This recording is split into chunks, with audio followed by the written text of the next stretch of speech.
everyone, welcome back. This is going to be another video of the series FYI, I've tried it. I'm gonna talk about the Laura Mercier Translucent Powder. I think this is a cult classic. Everyone talks about this powder. I had it for a year and I had another sample as well, and this is a mini size. I'm gonna go talk about the prices and everything at the end of the video. But in this one, I just want to share with you my experience with this powder. What is the main difference between this and an HD powder or a finishing powder, since this is a setting powder? Why do you need a setting powder if you have dry skin, if you have combo skin, or if you have oily skin? How to apply it to get the best results? How can you change the finish of your makeup or foundation look by changing the technique, and all those things that you may want to know if you were thinking about purchasing this product, or maybe you already have it in your collection and you haven't been able to make it work for you. Well, hopefully the tips that I'm going to share with you in this video are going to help you use it a little bit more and actually enjoy it and see the results that I've seen while I'm using this powder.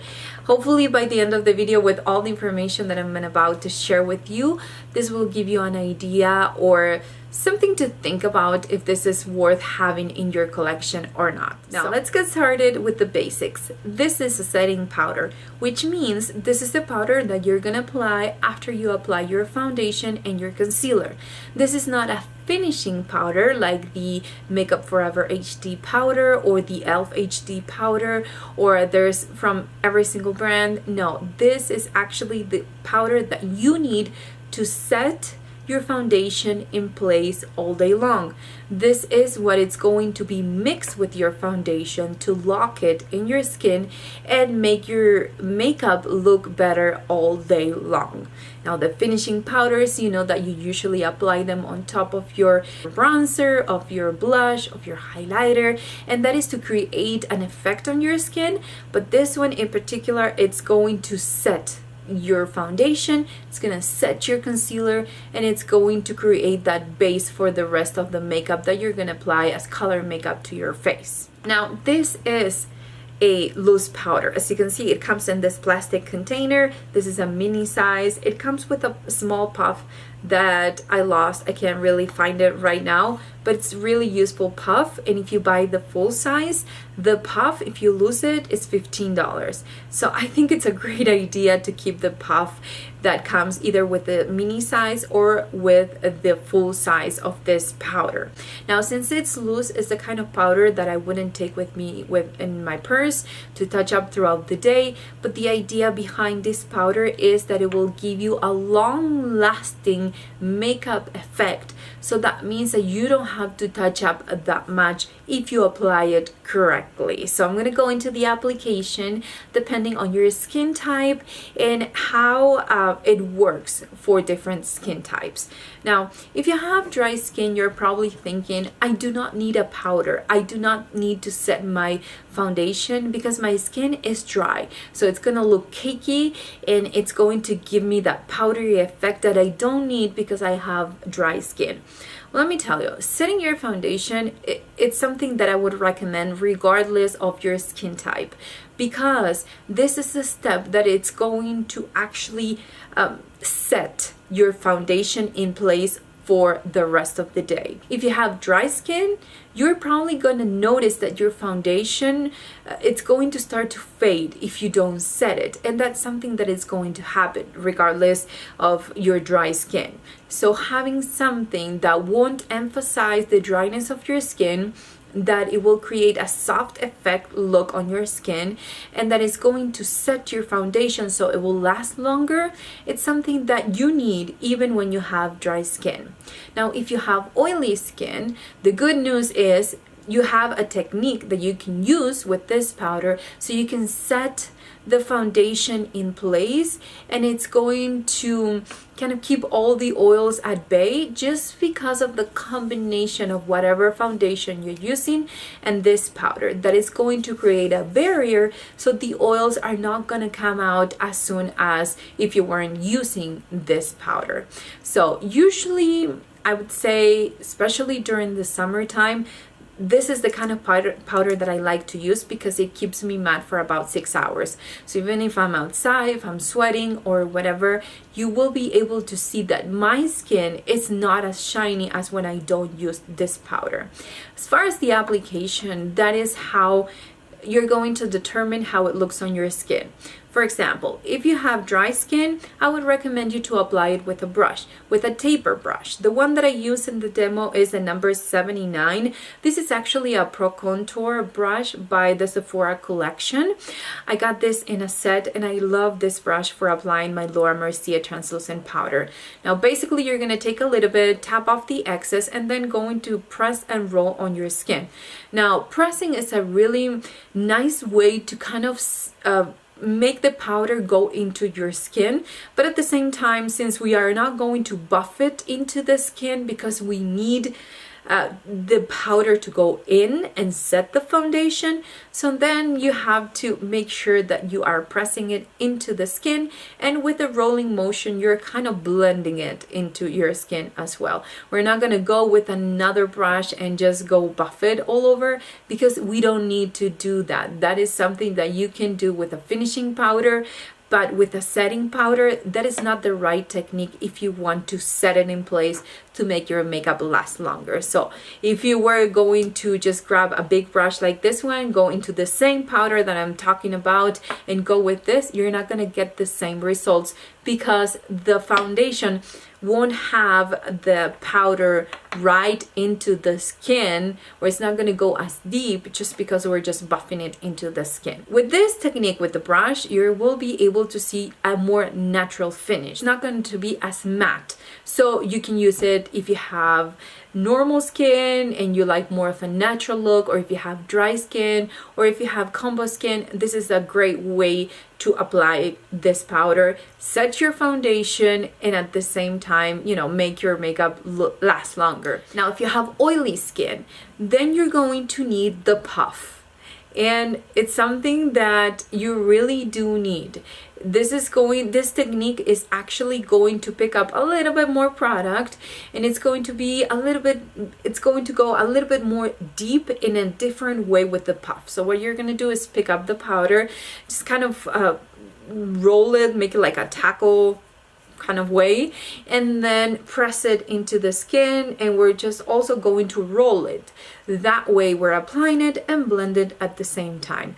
You will be able to see the powder depending on the puff that you're using. If you are using a cheap puff, it's going to look different, but it's going to work regardless. So don't worry about it. If you see some powder, you just go on top of it and your skin is going to absorb it. It's a very smooth and silky powder, so you don't really have to worry about showing up cakey or showing up texture on your skin because they will give you a soft focus effect. Dry skin with brush, or normal skin, or if you want more of a natural finish with a brush, and oily skin to control the oils and make your skin be matte longer, then just use the puff. I would totally recommend it. I can't find mine, so I use something different that is kind of a puff kind of thing, but I need to purchase a puff because I do really like the finish that it gives me, and I have dry skin right now, but I feel like my makeup lasts longer. It looks better. My skin looks more polished when I use the puff. So you can try both techniques and decide which one will work best for you.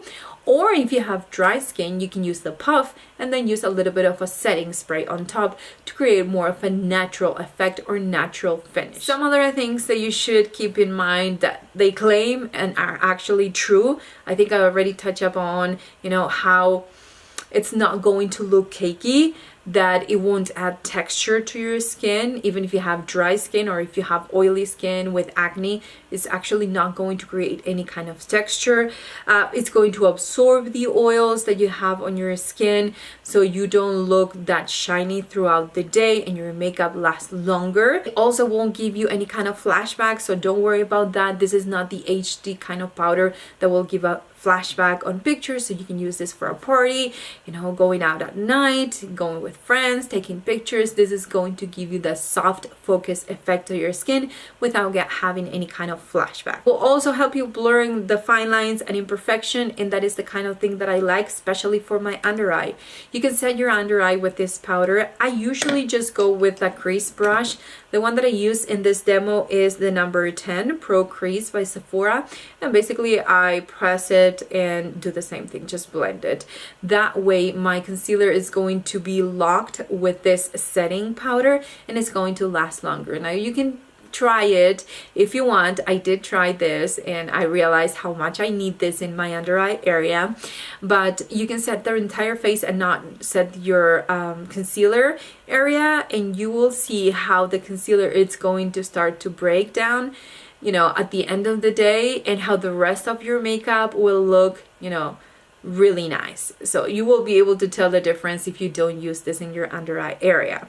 Now if you have wrinkles, or if you have deep lines, or if you have something that you don't like texture in that area, don't worry, because this powder is not going to emphasize it. It's actually going to create that soft focus effect, so it doesn't look that noticeable. It's not going to make it disappear, but it's going to make it look better. And finally, another thing that they mentioned that, you know, it's going to help you, and I really do believe that it does help me, is to blend the color products on top. So since I already set my foundation, I go in with my bronzer, with my highlighter, with the blush, and it does make it easier to blend because it's not sticking to the foundation.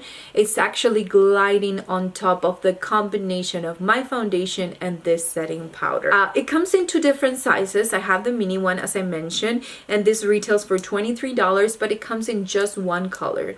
If you have a very deep skin tone, they have a darker version, so they came out with a different shade, but you can only purchase it in the full size that retails for $38, and it comes in 2 colors. This one that I mentioned in this video, and the darker one that is for deeper skin tones. So you have to kind of try them both if you're interested. Maybe get a sample from Sephora and see which one goes best for you if you have a deeper skin tone. But I think that this color in particular, it will go to the darkest of the mediums, and then you'll probably have to try the darkest one if you have a deeper skin tone than medium. So that's just something that you should keep in mind. If you would ask me as a friend, is this something that I need? I would say yes. Regardless of your skin type, regardless of your skin color, everyone needs to set their makeup in order to have it look flawless at the end of the day, or at least look nice at the end of the day. If you don't set your makeup, it's going to look nice for a few hours, but it's going to disappear.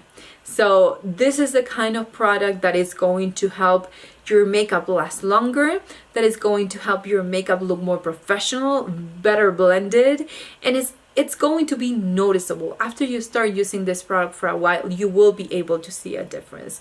So in my opinion, it's something that everyone needs. I can't really tell you something that I don't like about it, other than the fact that it's, you know, a loose powder, so I can't really travel with it, and I need to take a, you know, another powder for touch-ups if I'm going to do something in the at nighttime or something, and I want a little bit more coverage, or sometimes I just touch up the bronzer.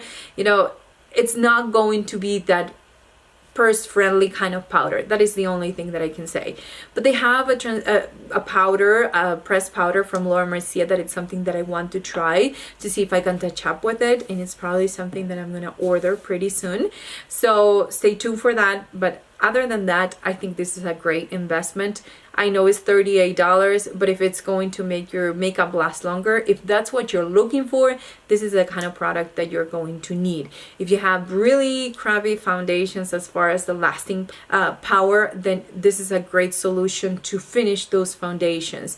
If you already have a long-lasting foundation, this is going to give the extra something to make it look even better. I just can't find a scenario where this wouldn't be helpful. It's definitely the powder that I use when I want my foundation, or when I want my makeup overall to look nice at the end of the day. So anyways, that was my experience with it, everything I know about this powder, and hopefully I could share, you know, in this video a few of the things that you should know about it before you purchase it. So let me know if you have it in your collection.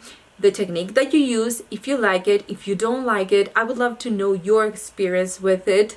And if you have it and you try any of these techniques and they work for you and you start to love it, because before you were neglecting it, please let me know. I would love to know if it actually helped you and, you know, to achieve those results that you're looking for. So if you're new, please remember to subscribe so you won't miss any new videos in the future. And I'll see you on my next one.